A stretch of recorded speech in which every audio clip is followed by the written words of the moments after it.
بسم اللہ الرحمن الرحیم۔ بعض اوقات زمین میں ارتعاش پیدا ہوتا ہے جس کی وجہ سے انسانوں کے لیے مختلف مشکلات پیدا ہوتی ہیں۔ اس کو زلزلے سے تعبیر کیا جاتا ہے۔ انسان کو ہمیشہ ہی سے اس کا سامنا رہا ہے۔ زمین میں یہ ارتعاش کیوں پیدا ہوتا ہے یا زلزلے کیوں آتے ہیں، اس کے بارے میں ہر دور میں مختلف نظریات موجود رہے ہیں۔ علم کی روشنی سے پہلے لوگ یہ سمجھا کرتے تھے کہ زمین کو ایک بہت بڑی طویل و عریض چھپکلی نے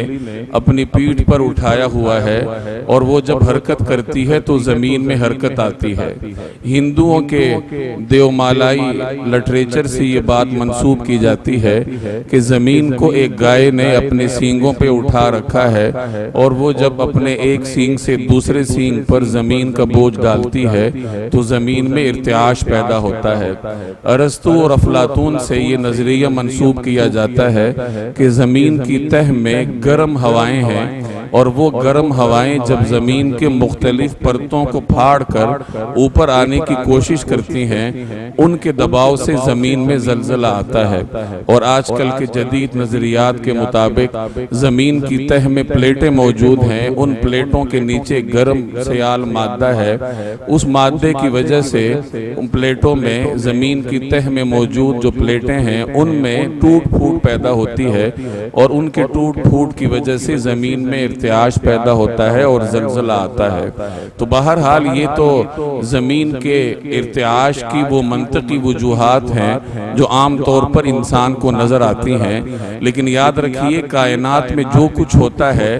اس کے ظاہری اسباب کے علاوہ اس کے کچھ اور بھی اسباب ہوتے ہیں جو انسان کو نظر نہیں آتے۔ قرآن کریم نے کائنات میں آنے والے ہر عمل کو انسان کے اعمال سے جوڑا ہے کہ کائنات میں جو کچھ رونما ہوتا ہے اس کا تعلق کسی نہ کسی طریقے سے انسان کے عمل سے ہوتا ہے۔ ما اصاب بمصیبت فبما کسبت ایدیکم، کہ تمہیں جو بھی مصیبت پہنچتی ہے اس کا تعلق تمہارے اعمال سے ہوتا ہے، چاہے وہ مصیبت انفرادی ہو یا وہ مصیبت اجتماعی ہو، وہ انسان کے انفرادی یا اجتماعی اعمال کی وجہ سے انسانوں پر انفرادی طور پر یا اجتماعی طور پر آتی ہے۔ زلزلہ بھی اسی طرح کی ایک اجتماعی مصیبت ہے جو انسان کے اعمال کی وجہ سے انسان کے اوپر یہ مصیبت آتی ہے۔ ایک زلزلہ تو وہ ہے کہ جس کی وجہ سے یہ ارضیاتی نظام سارا تباہ ہو جائے گا، قیامت واقع ہوگی، جسے قرآن کریم عظیم زلزلے سے تعبیر کرتا ہے کہ اذا زلزلت الارض زلزالہا، کہ جب وہ زلزلہ برپا ہوگا اور زمین میں ایک عجیب قسم کا بھونچال آئے گا تو وَأَخْرَجَتِ الْأَرْضُ أَثْقَالَهَا، زمین اپنا سارا بوجھ باہر نکال دے گی اور پھر قیامت واقع ہو جائے گی۔ تو ایک تو وہ عظیم زلزلہ ہے، اور اس سے پہلے بھی زلزلے آئیں گے اور کثرت سے آئیں گے جو قیامت کی علامات ہوں گے اور ان کی بنیادی وجوہات انسان کے اپنے اعمال ہوں گے۔ چنانچہ امام ابن ابی دنیا نے ایک روایت نقل کی ہے کہ نبی کریم صلی اللہ علیہ وسلم کے دور میں ایک مرتبہ زلزلہ آیا تو آپ صلی اللہ علیہ وسلم نے زمین پر اپنا دست اقدس مارا اور ارشاد فرمایا کہ ابھی تمہارا وقت نہیں آیا، اور لوگوں سے مخاطب ہو کے ارشاد فرمایا کہ یہ تمہارے رب کی ناراضگی کی علامت ہے، لہٰذا اسے راضی کرو۔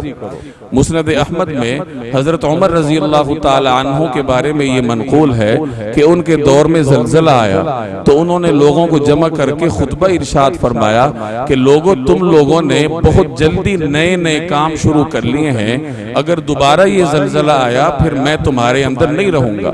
یعنی یہ تم لوگوں کے اعمال کی وجہ سے ہے کہ اللہ تعالیٰ ناراض ہے اور اس نے زمین کو ہلنے کا حکم دیا ہے۔ تو آج میرے اور آپ کے جو اعمال ہیں وہ یہی ہیں جن کے پیشن گوئی نبی کریم صلی اللہ علیہ وسلم فرما چکے ہیں۔ مختلف صحابہ کرام کی زبانی ہم تک یہ پیشن گوئیاں پہنچی ہیں جن میں زلزلوں کی بنیادی وجوہات بیان فرمائی گئی، اور ان کا خلاصہ یہی ہے کہ موسیقی عام ہوگی، زنا عام ہوگا، بے حیائی عام ہوگی، بے پردگی عام ہوگی، تو پھر اللہ تبارک و تعالی زمین کو ہلنے کا حکم دے گا، اور اگر انسان باز نہ آیا تو پھر پے در پے انسان کو یہ زلزلے برداشت کرنے ہوں گے، یہاں تک کہ وہ آخری زلزلہ آئے گا اور سارا